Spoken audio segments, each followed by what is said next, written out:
آله وأصحابه أجمعين.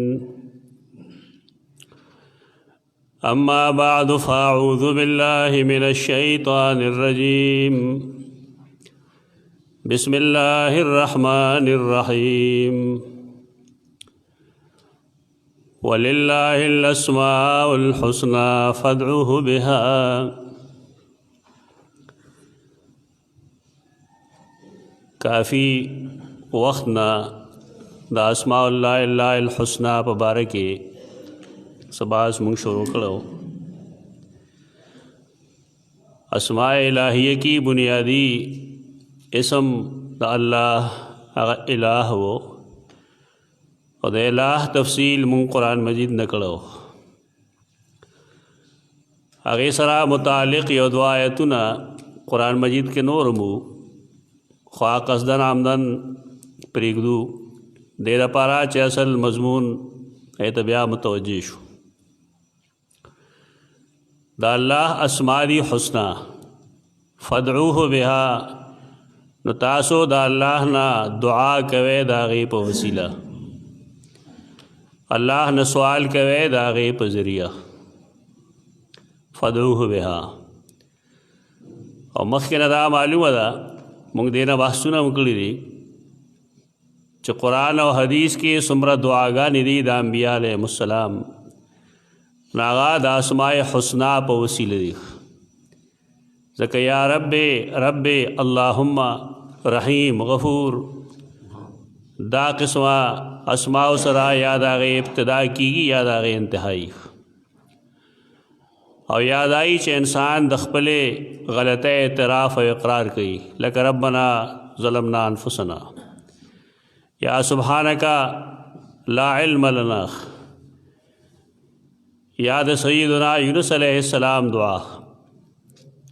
نو یا د خپلې غلطه اعتراف د خپلې کوتاه اقرار کول، یا د الله اسما چې ټول احسن دي ټول حسنا دي دا هغې په وسیله باندې د الله نه سوال کول دي. مونږه لومبنی اسم د الله چې ووې نو ډېر تفصیل خو هم نه وکړی، خو بار کې څه بنیادي خبرې مونږ ذکر کړی. د الله دا نوم الله دا ډېر عجیب و غریب نوم دی او ډېر عجیب و غریب اسم دی. د هغې وجه دا ده چې کله انسانان قسم خوري نو عربی کې دا هغې چې څه الفاظ دي نو هغه دي والله بالله ثم الله. دا د اسم خصوصیت دی چې والرحمن تر رحمان یا بالرحمن دا الفاظ نه وي، یعنی د الله اسم الله دا د الله د نورو نومونو مقابله کې داسې دی چې په دې قسم خوړی شي. قرآن و حدیث کې د قسم د الله په ذات چې څومره دی نو هغه په الله په اسم وي، په رحمان او رحیم نه وي، په قدوس او قهار او جبار نه وي. دویم دا دی چې دا نوم الله دې سره میم یو ځای کړی شي نو اللهم وویلی شي، یا میم ته لرې کړی شي نو یا الله ویلی شي. دیتا خواص لفظی ہوئی، دا دې صورت لفظی خاصیت تے چې اللہم نورو اسماء کې دا نہیں چې هغې اسم پسې دې میم یو ځای کړی شي او د هغې نه دې منادا جوړه کړی شي. دا خصوصیت شته د اسم د الله. داسې نور بے شمیره خصوصیات شته دی. په دغې خصوصیتونو کې یو خصوصیت دا دی چې قرآن مجید تاسو کله ګورئ که نه نو کله به الله پسې رحمان و رحیم لګولی او کله به الله پسې غفور لګولی، کله به شکور لګولی. یعنی د الله چې کم نور اسما دي هغه رستی او لفظ اسم د الله به مخکې، لکه بسم الله الرحمن الرحیم کې وګورئ نو دلته کې الفاظ داسې نشته دی چې بسم الله الرحیم الرحمن الله دا د الله اسم ذات ته او د دې خاص خواص دي جدا خاصیتونه دي په دې کې هغه خلک چې کوم خاصیتونه بیانوي په هغې څه شرعي دلیل نشته دی د مسلمان کار دا دی چې دی کله یو څیز بیانوي نو د هغې دپاره د قرآن او د سنت نه دلیل ګوري دین زمونږ داسې نه دی چې ګندې یو سړی دی د ځان دین جوړوي او هغې ته لطیف نکته وایي او باریکه علم دی ورته وایي د ځان نه خبرې دین کې نه چلېږي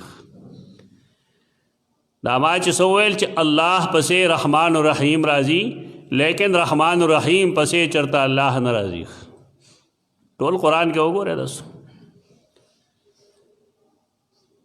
دا د دې نوم خصوصیت دی داسې خصوصیات ولې قرآن مجید کې الله پسې لګېدلی دي ته دې لطیف نکتې نه بحث کولی چې دا څه وجه ده چې بسم الله کې الله مخکې رحمان الرحیم ورپسې یا نور ځایونو کې چې کوم ځای کې د الله اسماء حسنا ذکر کېږي نو اکثر و بیشتر به الله مخکې نور به ورپسې مثلا الله لا اله الا هو الحي القیوم هلته هم الله مخکې کړی دی الحي والقیوم وروستو ګڼ اسماء چې کوم ځای ذکر کېږي قرآن کې تلاش کې نو اکثر به دغه چې الله به مخکې رحمان الرحیم به ورپسې غفور شکور به ورپسې ودود یا نور اسماء به د هغې نه وروستو دا ولې دا حد فاصل دی د جدای حد دی د مشرکانو او د مسلمانانو په منځ کې چې کله مونږ الله وویل نو الله هغه ذات دی چې هغه ته وایي واجب الوجود واجب الوجود هغې ذات ته وایي چې د هغه د موجودګۍ نه څه زمانه خالی نه که مخلوق و کشته او کوي او که نه به الله به موجود وي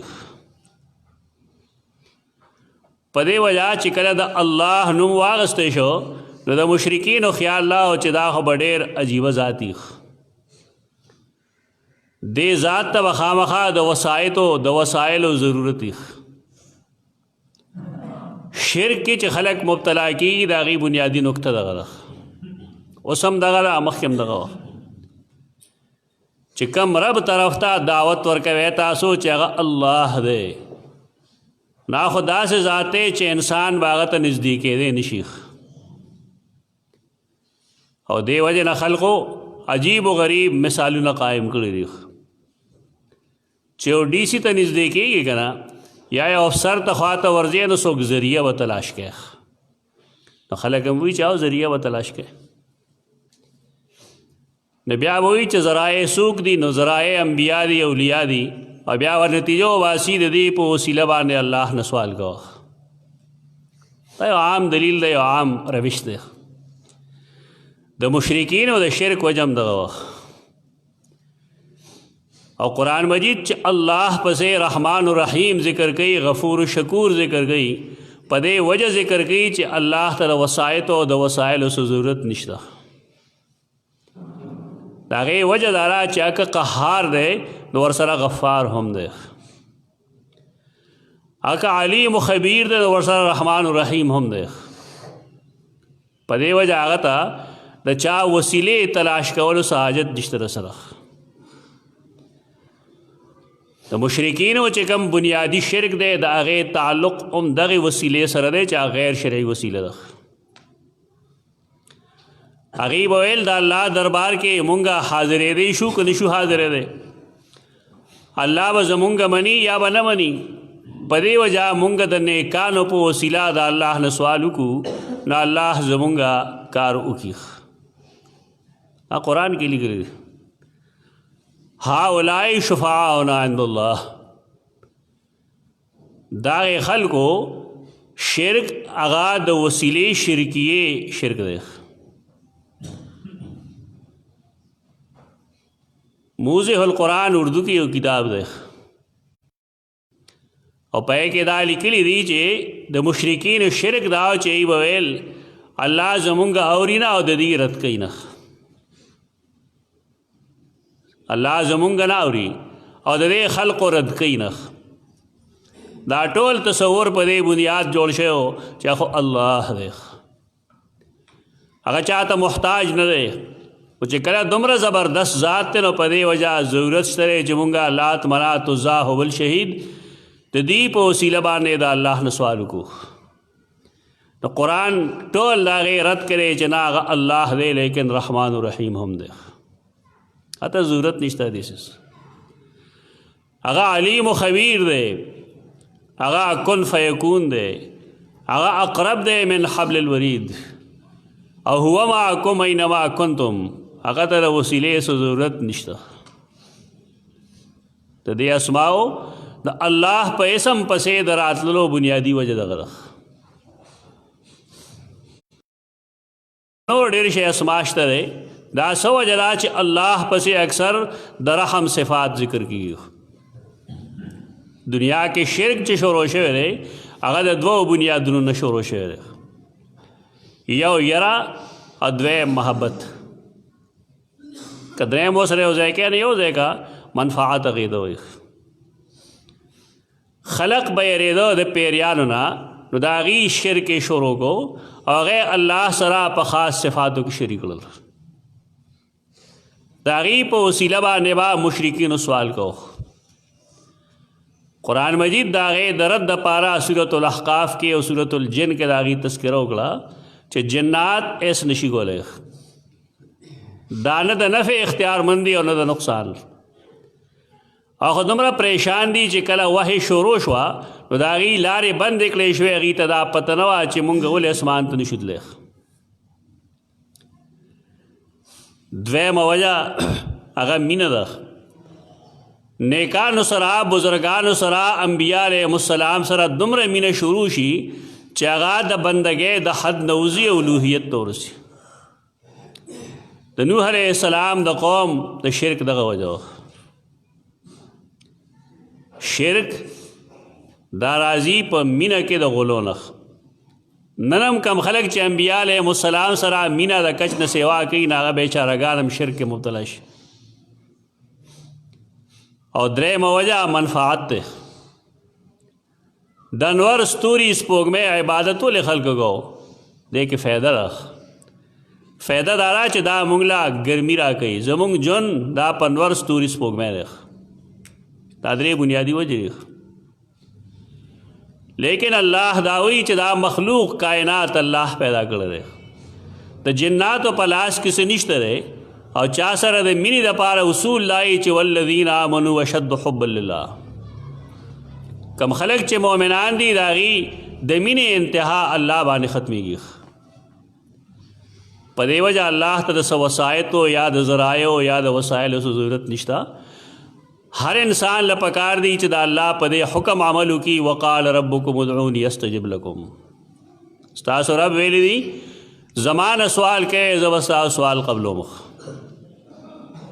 دیتا د قرآن و سنت دلائل وایي. خلق به دا پرېږدي کیسه یې به کوي دا ده چې پلاني ځای دا چل شوی وی زما په کیسه ایمان نشته دی. زما د ایمان کتاب قرآن مجید دی. په تجربه مونږ ایمان نه لرو. زمونږ ایمان په تجرباتو نه دی جوړ. زمونږ ایمان په قرآن جوړ دی. قرآن مجید چې کم خلق پرې نه دې مصیبتونو کې گرفتار شي قصه به کوي او په هغې به تا ته عقیده ثابتوي. وی دا بکواس مه کوه، دا صحیح خبره نه. دا عقیدې کتاب قرآن مجید دی یا هغه حدیث چې هغې ته متواتر وایي. دا ټول خلک یادوي هسې یادوي زباني. دا عملی کې قرآن او د حدیث متواتر نه علاوه په بل څیز عقیده مه ساته. نه د چا تجربه دلیل دی په شریعت کې او نه د چا خوب دلیل دی سوا د انبیاء علیهم السلام نه او نه د چا تجربه دلیل دی نه د چا قصه دلیل دی. دا یو طرف ته کې دې څیزونو باندې عقیده نه ثابتېږي. قرآن مجید په دې وجه باندې د الله په بنیادی نوم الله نرستو اکثر و بیشتر اسما لیکي. د هغې وجه دغه د بنیادي او دا کم مثال چې تاسو پیش کوئ دا غلط دی. که زه یو سړي دپاره سفارش ګورم، ولې ګورم؟ د سفارش کتلو یا د وسیلې کتلو یو انسان ته څه ضرورت دی؟ په دې ضرورت دی چې یا خو هغه سړی ما نه پیژني، نو زه ځکه ځان سره څوک کم هغه مې بوځي او هغه زما سفارش وکړي چې دا زمونږ فلانی دی، پیژنګلو وکړي نو هغه سفارش هغه تسلیم کړي. نو لږ غوندې بل خوا سوچ وکړه، الله هم داسې دی چې هغه ته موږ نه یو معلوم. مونږ چې الله له څوک ګورو نو آیا الله هم داسې دی نعوذ بالله من ذلک چې موږ نه پیژني؟ جواب به نفي کړي چې نه، الله داسې نه دی. اخو لا مونږ د مور په خېټه کې یو چې مونږ پیژني، زمونږ مستقبل هم ټول هغه ته معلوم دی. نو دغه یو پهلو خو رد شه، دا غلط. مونږ چې یو انسان له څوک بوځو نو هغه داسې سړی بوځو چې هغه سړی د ده نه دباویږي، یریږي تی یا د مینې د وجې یا د زورورتیا د وجې. نو آیا الله هم د چا نه دباویږي؟ د مینې د وجې دباویږي یا د زورورتیا د وجې دباویږي؟ نه، دا دواړه صفات الله کې نشته دی. هغه قهار جبار دی، ټول مخلوق د هغه مخ کې هیڅ دی، هیڅ نه دی. او درېیمه وجه دا کیدی شي چې هغه انسان ظلم وکړي په بل باندې، یې په ما ظلم کړو، د هغې ظلم د لر کولو دپاره موږ به څوک سفارش بوځو. نو آیا الله رب العزت په چا ظلم کوي؟ ان الله لیس بظلام للعبید، الله په خپلو بندګانو هیڅ قسمه ظلم کوونکی نه دی. دا د دې خلقو دلیل دی، دا مایه ناز دلیل دی. دا وړو دلیل نه دی، دا ګپ لګي. الله ته د وسیلې پیش کولو څه حاجت نشته. هغه وسیله دې پیش کی کومه چې الله ښودلې ده په خپل کتاب کې. ربنا نه دې شروع کی، اللهم نه دې شروع کی. هغه دې په رحیم او غفور باندې، په ودود او په معبود باندې ختمي. قرآن او حدیث موږ ته دا دعاګانې ښودلې. او دا الله په کتاب کې دا بسم الله الرحمن الرحیم دی که نه، دی کې دا الله درې اسمه یو ځای دي. دا بعضې بحثونه موږ دې دپاره وکړو چې عامي خبرې عامي. اردو یو کتاب لیکلی دی اسماء حسنا په نوم باندې. هسې کتابونه خو ګڼ دي، کله کله موږ خبر اخلو د بعضې کتابونو. کراچۍ نه چاپ شوی یو لویه مدرسه ده، د هغې یو ډېر لوی استاد دی کتاب یې لیکلی. مونږ هم چې د یو لوی عالم نوم وورو چې دا فلان کې لیکلی دی او فلانی فلانی عالم په دې رای لیکلی ده خپله، نو د یو عام انسان دا تاثر چې دا کتاب بخی. او سړی په دې کې حق په جانب چې یو لوی سړی دی، نو کاش چې هغه به کتاب سم لیکلی. او چې کم سړی په هغې رای پیش کوي نو هم دا امید کیدی چې هغه به کتاب کتلی، فایده به یې پکې. ما به هغه کتاب راوغوښت، ما وکوت، نو بس سړی خفه شي په دې باندې چې څومره لوی نوم دی او کتاب یې څه لیکلی. په قصو باندې د الله نومونه ثابتوي. اسماء حسنا دا په قصو نه ثابتېږي. یو سړي ما تپوس وکړه ستاسو ملګري کمي؟ نو ما یو چې کوم ځای پوهېږي هلته خلک کمي، چې کوم ځای پوهې نه وي هلته خلک ډېر. بنیادي نکته دغه ده. کیسه یې کوه خلک به ډېر زیات دي، خو ته علمي خبره کوه خلک به بالکل کمی. د علم میدان کې خلک نه راځي دي، خو کیسو ته خوشحالېږي، بس ودی سر به سنډۍ را سنډۍ. که په کیسې باندې د قوم اصلاح کېدی شو نو الله به قرآن نه رالیږلی، الله به خپل رسول نه رالیږلی. عامې کیسې غلطې دي، هغه کیسې صحیح دي کوم چې قرآن کې لیکلي دي، هغه کیسې صحیح دي کوم چې احادیث د نبی کریم صلی الله علیه وسلم کې صحیح لیکلي. په نورو کیسو باندې مونږ اعتماد نه کوو، نه په هغې عقیده جوړېږي. نو په هغې کتاب کې څه کیسې لیکلي دي. یو کیسه پکې دا ده چې قیصر د روم بادشاه سیدنا عمر ته یو خط لیکه چې زما سر خوږي هغه والا یو ټوپی ولیږله چې دا ټوپی په سر وه ستا سر به ښي دا ټوپی چې به هغه په سر وله نه به سر به یې ښه و نه به خوږېده چې کله به یې ټوپی لرې کړه نو بیا به یې سر خوږېده هغه یې جیوه ټوپی ده چې کوله یې که نه په هغې کې یو پرزه لیکلې وه په هغې کې لیکلي وو چې بسم الله الرحمن الرحیم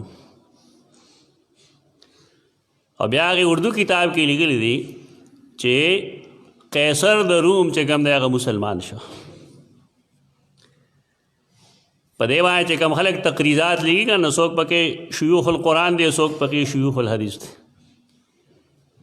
د روم قیصر مسلمان شوی دا خو د تاریخ یو ادنا طالب علم ته پته ده چې دروغ دی قیصر نه دی مسلمان شوی او بیا حواله ورکړې ده د امام راضي په تفسیر کبیر باندې چې دا کیسه ما د تفسیر کبیر نه لیکلې ده زه د چا د حوالې نه یریږم نه ځکه زما تجربه دا ده چې دا اکثر خلک 99% خلک دروغ وایي په دې کې 1% خلک رښتینه دی نو ټول دروغجن دي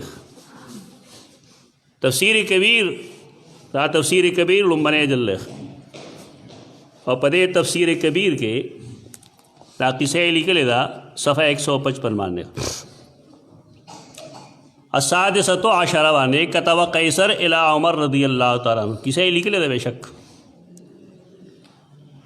آخر کې دام لیکلی دی فیضا فیہا کاغذ مکتوب فی بسم اللہ الرحمن الرحیم افل سٹاپ لګول دی نه لیکلی چې قیصر مسلمان شو د دې د رښتینوالي پته لګي که چې دغه عالم صاحب په دې خپل کتاب کې څومره زیاتې کړی دی قیصر د کومې زمانې سړی دی د رسول الله وسلم د عهد سړی دی امام فخر الدین رازی دی خبرې سره څه سند لیکلی دا کتاب دی دې سره سند نشته زمونږ دین د سند نه بغیر نه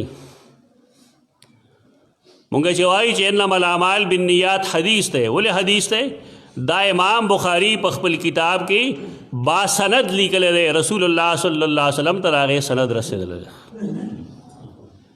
چې کله یو حدیث سره سند نه وي نو د هغې دپاره اصول حدیث کې دا خبره ده چې کل بقل دا سبزی ده بینډۍ تورې دي دې ضرورت نشته دا دین نه دی یو سړی وایي چې قال النبي صلی الله علیه وسلم نو هغې له سند پکاري چې سند نه وي دا حدیث نه دی زمونږ دین دا نه دی امام رازی رحمه الله دا محدث نه دی دا مفسر دی ته په حدیث نه پوهېږي دا د میدان نه دی د سند نه یې لیکلی د صرف نقطه لیکلی چې کتب قیصر خو دا تپوس موږ نه مه کوه چې ده ولې لیکلی دی دا د عامیانو تپوس دي دې سره سند نشته چې کله قصې سره سند نه او سوا د امام راضي نه بل چا دا لیکلی نه دې ته حدیث نشي ویلی نه دا د سیدنا عمر طریقه ده دا دروغ دی مونږ د بسم الله الرحمن الرحیم د فضائل منکر نه یو زمونږ هر صورت فاتحه نه مخکې بسم الله الرحمن الرحیم او هر صورت چې شروع کوو سوا د سورة البراءت نه نو دا کې بسم الله الرحمن الرحیم او دا الله فضل دی چې جماعت ته راځو نو هم بسم الله وایو چې اودس شروع کوو نو هم بسم الله وایو چې خوراک کوو نو هم بسم الله وایو بسم الله فضیلت نه نه منکر لیکن دا کیسه چې دی کې کومه لیکلې ده دا د محدث د شان سره نه ښایيږي چې هغه یو بې بنیاده روایت ته حدیث وایي دا غلطي ده دویم دې ځای کې دی یو حدیث لیکي 15 نقطه کې او دا کیسه هغه لیکلې ده دا روایت ته هغه لیکلی دی دا الله نوم که په ځمکه باندې پروتي نو د یو مسلمان د شان سره دا لایق ده چې هغه راوچتوي هغه حفاظت کوي د هغې د روټۍ ټوکړې که چېرته پرېوتې د یو مسلمان شان دا چې هغه راواخلي یا سنبال کړي دې کې اختلاف نشته لیکن کله چې یو سړی رسول الله سلام ته نسبت کوي د یو خبرې چې دا هغه فرمایلی دي نو ته وایي حدیث دپاره سند پکار دی چې کله سند نه وي هغه بیا حدیث نه وي. امام راضي دلته لیکي قال علیه الصلاۃ والسلام رسول الله صلی الله علیه وسلم فرمایلی دي من رفع قرطاسا من الارض فی بسم الله الرحمن الرحیم چا چې د ځمکې نه یو داسې کاغذ راوچت کو چې پای باندې بسم الله الرحمن الرحیم لیکلو. یو تپوس دام دی چې آیا د نبی کریم صلی الله علیه وسلم په زمانه کې قرطاس ہو کاغذ ہو په هغه زمانه کې څوک چې علم حدیث وي نه په دې پوهېږي یا زمانه کې کاغذ کم دی. قرآن پسې لیکلی کېده نبی کریم صلی الله علیه وسلم په زمانه کې په کاغذ لیکلی شوی که د سرمنو په ټکړو لیکلی شوی ځای په ځای په ګټو لیکلی شوی په بې شمېره څیزونو لیکلی شوی په لرګو لیکلی شوی کاغذ نه و که کاغذ وی بیا به یو ځای لیکلی شوی. د حدیث د متن کې نکارت دغه دی چا چې داسې کاغذ اوچت کو چې پای کې بسم الله الرحمن الرحیمی د رسول الله وسلم په زمانه کې قرطاس نه و دا هغې نه پېژنو. اجلال الله تعالی کتب عند الله من الصدیقین دی به د الله په نزد ولیکلی شي د صدیقینو نه دی به صدیق وي. صداقت دومره آسان څیز نه. ابوبکر صدیق دی ولې ورته صدیق وایي هغه مشکلات چې سړی تیر کړي هغې صدیق دا څه دال خوړل نه دی چې سړی به ګاډی ته ودرېږي دال به وخوري. د صداقت مرتبه حاصلول دا د صدیق کار و دا د بل چا کار نه و.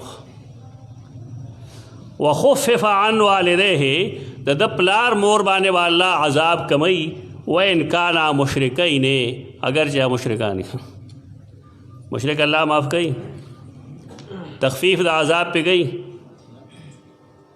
نه کوي. دا روایت موضوع دی ځکه د حدیث خلاف دی د قرآن خلاف دی. که دا حدیث صحیح وی دی که به د قرآن خلاف خبره نه وي. دا حدیث امام راضي خو لیکلی دی لیکن د دین په کتابونو کې دا حدیث بل کم ځای لیکلی دی. خدای ابن عدی خپل الکامل کې لیکلی دی شپږم جلد الکامل فی ضعفاء الرجال سلم صفحه ده دی. د سند لیکلی دی حدثنا محمد بن بنان الخلال حدثنا ابو سالم الرواس حدثنا ابو حفص العبدی عن ابان عن انس. ابو حفص عبدی دے سند کے داراوی دروغجن دے کذاب دے په دې وجہ یو سند کې چې کله دروغجن راوي راشي نو هغې ته حدیث نه وایي دا ګړنتو راوي دی دا روایت دروغجن دی. د سند دغه کمال چې سند نه یو سړی بحث نشي کولی نو هغه بیا په حدیث نه پوهېږي.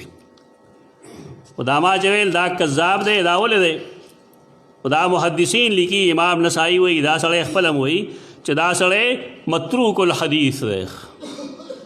یو سړی چې دروغجني نو د هغه حدیث خلق پرېږدي. محدثین هم د ده نه حدیث نه اخلي. که امام راضي محدث وی نه به دا روایت نه اخیستی. خو امام فخر الدین راضي رحمت الله تعالی علیه مفسر خو دی لیکن محدث نه دی. په دې خلک نه پوهېږي چې محدث او مفسر کې څه فرق وي. از د کول پکاري زمونږ چې سپلای خراب شي نو مونږ یې دیوار لوړو که نه ته سپلای را لږه سمه او چې زمونږ یوې خراب شي نو بیا چمیار لوړو چې دا سمه که لږه. محدث جدایي فقيه جدایي مفسر جدایي. فقيه هم په حدیث نه پوهېږي مفسر هم په حدیث نه پوهېږي په حدیث محدث پوهېږي. د دې وجې نه اصول لایي چې که تاسو د فقه څه کتاب کې حدیث ولیده د حدیث مو وایه تر کې مې چې تا د محدث نه تپوس نه کړی چې آیا دا حدیث دی او آیا دا صحیح دی. که تفسیر په کتاب کې تاسو حدیث ولیده نو هغې ته تفسیر مو وایه د هغې د صحیح او د غلط د درست او د نادرست د حدیث کېدو د نه حدیث کېدو تپوس دا محدثینو نه کوي. دلته جهل دی. جهل څه دی جی فقيه ته استدلال کړی لہذا دا صحیح دی دا جهالت کرشمیری. نو بار کې همونګه د بسم الله الرحمن الرحیم د فضیلت قائل یو. دینی ذمہ داری د زمونږ ده چې که قرآن غلط ځای کې غورځېدلی د بسم الله څخه اجزا غورځېدلي هر اوچتول پکار دي. دا زموږ دیني ذمہ داری ده. ولې موږ مسلمانان یو. مسلمانان د خپل کتاب بې عزتي نه کوي. د هغې لپاره نور بې شمېره دلایل دي، لیکن دا حدیثونه د چا چې تذکره امام فخر الدین رازي کړې ده او د کراچۍ هغې عالم خپل کتاب کې دا روایتونه لیکلي دي، ته درست نه لیکلي. یو امی سړی او هغه دغه کتاب ولولي او ورته حدیث وایي که ونه وایي، د دې ذمہ داري په چا باندې ده؟ په هغې عالم ده چې چا دا غلطي کړې ده. ولې د عالم بنیادي ذمہ داري دا وه چې هغه حدیث وپېژني. ابن حجر هیثمي یو عالم دی، د هغې کتابونه هوګڼ دي، خو د هغه یو الفتاوا الحدیثیه ده. موږ سره دلته هم لایبررۍ کې شته دی، کور کې هم شته ما سره الفتاوا الحدیثیه. په دې کې هغه نه چا تپوس کړی دی چې یو سړی دی هغه د جمعې په ورځ باندې په ممبر باندې لګیایي او داسې حدیثونه وایي چې هغه په صحیح او په غلط نه پوهېږي. دا اکثر عوام داسې دي، کتاب یې مخې ته نیولی دی کې جی حدیث دی، ته په حدیث پوهېږي. مونږ چامي ته دا اجازت نه ورکوو چې هغه د استاد د وینا نه بغیر ترجمې والا حدیثونه ګوري، ته نه پوهېږي به دی. دا ذمہ داری د عالم ده. بیا هغه عالم چې هغه حدیث ویلي، دین نه خلک مذاق نه جوړوي. هغه نه چې تپوس وشو نو هغه جواب کې ویل چې دې سړي له پکارداري چې اول د احادیث بل ځای معلوم کی، کرا کوټه دې معلوم کی، زده دي کې نه بیا دې وښیي. او که بالفرض دی نه زده کوي نو بیا خلقو له پکار دي چې دی د خپلې ذمہ دارۍ نه معزول کړي، ختم کړي د امامت نه.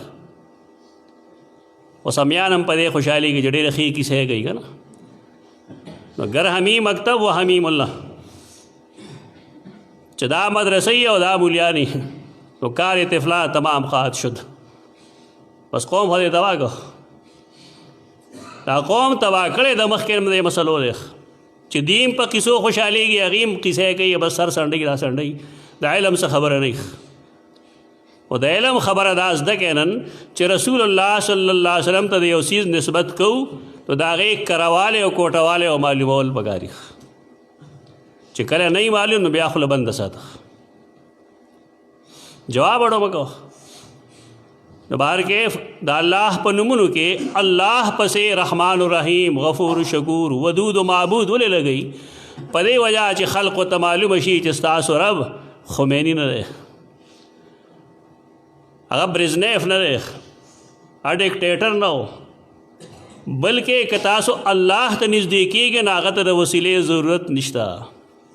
هغه ته اینی ټایم آواز کولی شئ، قال ربکم ادعونی استجب لکم. ستاسو رب دی، ستاسو پروردگار دی، هغه تاسو ته ایمان سوال کوي زه به قبلوم. خدا د الله اسماء حسنا کې کمال لري چې انسان خپل رب وپېژني. موږ مخکې نه ویلي دی الله په صفتونو پېژندی شي، په ذات نشي پېژندی، ځکه مخلوق خدای نه. د هغه صفات دي او بیا هغه صفات چې خاص صفات دي هغه بل چاله نه.